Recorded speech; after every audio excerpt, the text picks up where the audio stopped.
Hey guys, it's Maddie, and today I'm going to be explaining Taylor Swift's 7th studio album, Lover. So this has been highly requested. I'm planning on doing all 9 of her albums. I have already done Folklore and Evermore, so those will be linked below if you want to go watch them, and let's get right into it. The first track is I Forgot That You Existed, which is appropriately the first track on Lover, which is a harsh contrast to 2017's Reputation.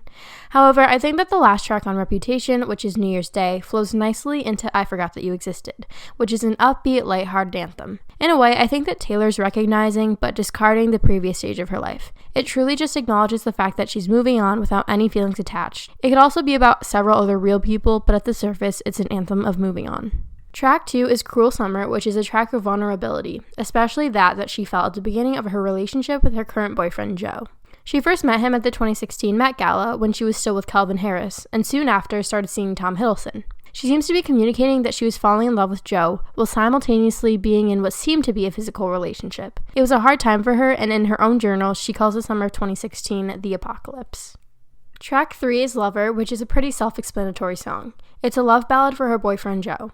It almost takes a wedding-like approach, especially during the bridge when she twists the words of a traditional wedding ceremony. Lover is one of Taylor's favorite songs she's ever written, and she wrote it by herself. Track 4 is The Man. Taylor describes this song as one that she had been wanting to write for a while. She wanted to toy with the idea of perspective, and in her own words, if I had made all the same choices, all the same mistakes, all the same accomplishments, how would it be read? She wonders how she would be treated and written about by the media if she were a man. She makes it clear that the intention of the song is not what would I do if I were a man, but how would I be perceived if I did all the same things that I did as a man. Track 5 is The Archer.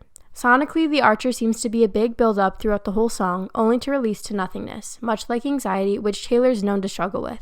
Through the lines, I've been the archer, I've been the prey, it shows that Taylor has been on both sides of the end of a relationship, the one inflicting harm and the one receiving it. The shift of the last line being I'm ready for combat shows that she's ready to fight to keep her relationship. Track 6, I Think He Knows, is a pretty self-explanatory love anthem for her boyfriend Joe. She talks about his small mannerisms that she loves, really showing the immense amount of love that she has for him. She references 16th Avenue, which is a street in Nashville where she used to write songs.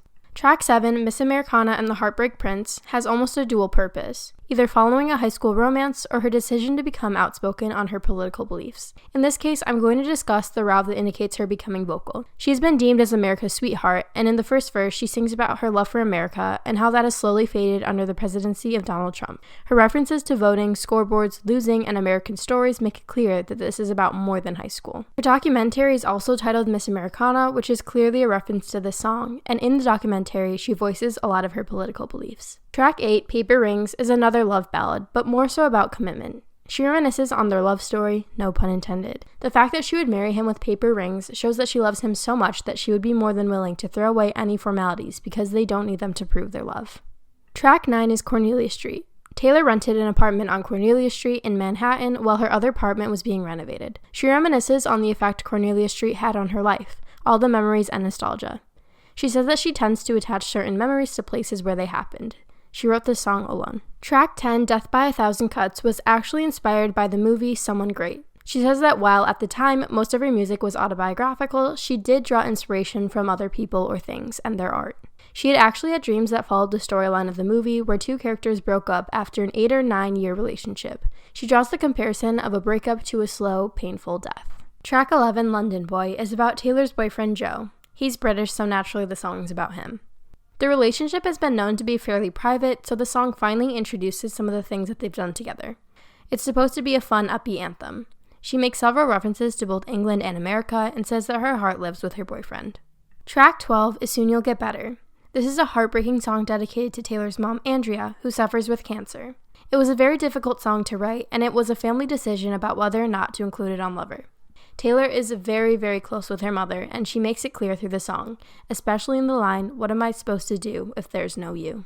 In track 13, False God, Taylor compares her relationship with Joe to something greater than themselves, hence the title. At the beginning, she discusses an argument and the fact that despite their disagreement, they'll make it through because of the strength of their love for each other. The whole chorus draws comparisons through religious imagery. The relationship is sacred. In track 14, You Need to Calm Down, Taylor addresses haters of all kinds, most notably people who are anti-LGBTQ+. She says that most of her haters attack her through social media, which is a weak way of doing it. In the line, "Snakes and stones never broke my bones," references her previous album Reputation, which is heavily centered on snakes. The end of the song is centered around being an LGBTQ+ ally and addressing the ridiculous hate they receive, notably in the line, "Shade never made anybody less gay." It encourages listeners to not let other people's negative opinions affect them. Track 15, Afterglow. Taylor sings about a fight in a relationship that was her fault and practically begs for forgiveness for the mercy of the relationship. The whole argument was based on a misunderstanding that was blown out of proportion by Taylor. She acknowledges her failure to communicate and asks for forgiveness. The next track, Me, gets tons of hate and I don't really understand it. Taylor said that she wrote this song to teach her young listeners, and listeners of all age for that matter, to love themselves and be confident. The line, "I know that I went psycho on the phone," could be referenced to Reputation's Look What You Made Me Do, in which she says, "I'm sorry, the old Taylor can't come to the phone right now." Why? Oh, 'cause she's dead. Taylor said how she understands how easily pop songs get stuck in people's heads, so she wanted this one to be a song that made people feel better about themselves. Track 17, It's Nice to Have a Friend, compares childhood friendships to when you find somebody to fall in love with when you're older, in Taylor's words. It's nostalgic and slow. It's very different from her usual work in the way that the song has a very minimal chorus of 2 lines that are the same words, "It's nice to have a friend." It follows the story of 2 friends meeting in school and end up getting married. To me, this kind of reminds me of Folklore and Evermore, and she was kind of getting ahead of herself in terms of the themes on her albums, so I feel like this would have done a lot better on something like Folklore. The last track is Daylight. Taylor reflects on struggling through previous relationships and doubting her ability to find true love. That is, until she met Joe. She also reflects on her evolution of her definition of love, all compared to colors. She sings about this in the bridge. At first, she thought love was black and white, which could reference her early idea of love being like fairy tales. Upon the release of her 2012 album, Red, she said that real love shines golden like starlight and doesn't fade or spontaneously combust. Maybe I'll write a whole album about that kind of love if I ever find it.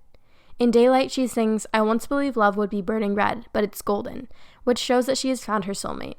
This is a true 360 moment. I really hope you guys enjoyed my explanation of all of the songs on Lover.